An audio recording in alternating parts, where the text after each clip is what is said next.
Good morning, Talisalites. Let me introduce myself. I am Revisit Pipugoy, and I am going to interview about here machine powered here in Talisay City. So let's begin.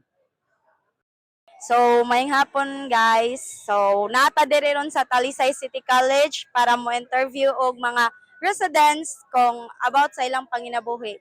So, first kay si Kuya, ato sa siya pangutanon og unsay iyang pangan. So, Kuya, unsa to pangan? Chito Kupag. Si Kuya Chito. So, Kuya Chito, pila imong edad ko Chito? 53 years.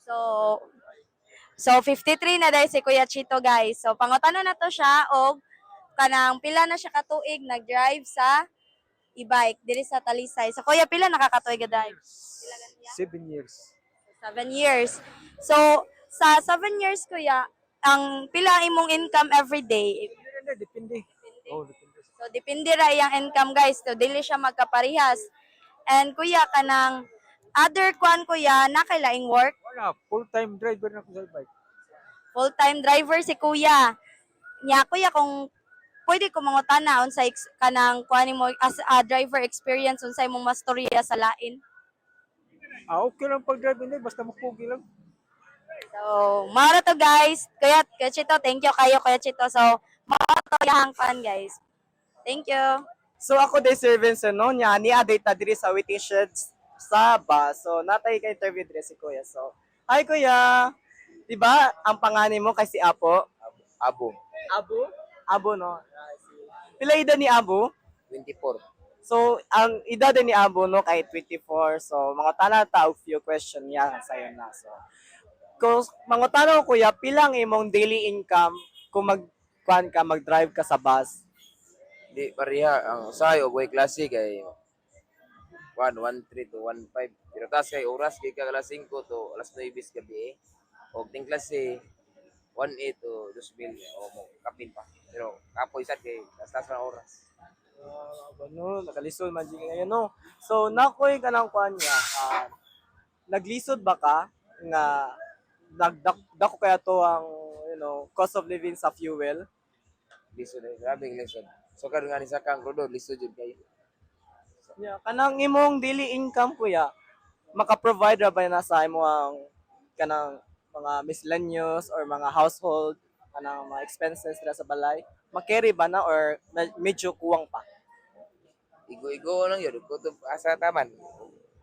No, nga lang to no. So nagkuhan man ta sa crisis yan no. So unsa mo yung masulti? Wa yun. Utong lang yun, wa tilay mahimo. So otong lang ta dire no. So sige, salamat kayo yan no. So si this is Abo and 24 years old and he kanang galiso jud siya kung saan na to kan lang daily earn diri sa bus. So salamat kayo kuya. So, maayong hapon again Talisa Lights na nasa tadiri o sa nana sa teo sa ka residents nga nakit-an nga pwede ma-interview para sa to ang kuan. So, kuya unsa to pangan? Chitora Falls. So, siya de si Kuya Chito Raffles, si Kuya Chito Raffles, by the way, bayang hapon, Kuya. So, Kuya, kanang, pilay mo edad ya? 46. So, si Kuya day, kay 46 day, no? So Kuya, kanang, pila nakakatuig nag-drive as a tricycle driver? Yotso ka to eh. Pila, Kuya? 18 years. So, 18 years na din nag-drive si Kuya o kanang tricycle, guys. So, Kuya, kanang, ang imong pag-drive, Kuya, para sa imong kagalingon na ba niyo na kay family? Pamilya dyan. Ikaw ko na drive. So, naay family si Kuya. So, kanang, Kuya, makasustain na sad siya sa inyong... Siyempre, gamay. Dili yung parehasaw ng aparato pang kuhan, gasolina kay makasuroy patagisan no. Lagi ano, so tinuod jud kayo na yang ang usa jud ang sagabal sa gasolina. So maoro to guys, makasustain ra ang iyahang kanang income sa iyang family at least no bisag kanang unsa nakagubot or kalisod sa atong kuan nagya poy kuan nga mo fight. So kuya, thank you kayo kuya. Ayun. So once again, I'm Shane and I'm with my partner. Hugoy. And today, we're just kind of a brief statement for the closing. And somehow, the machine powered has through a lot, no, from a driver. And one is a having a hard time to sustain the family, and also Maura to siya guys. So, thank you once again. Goodbye!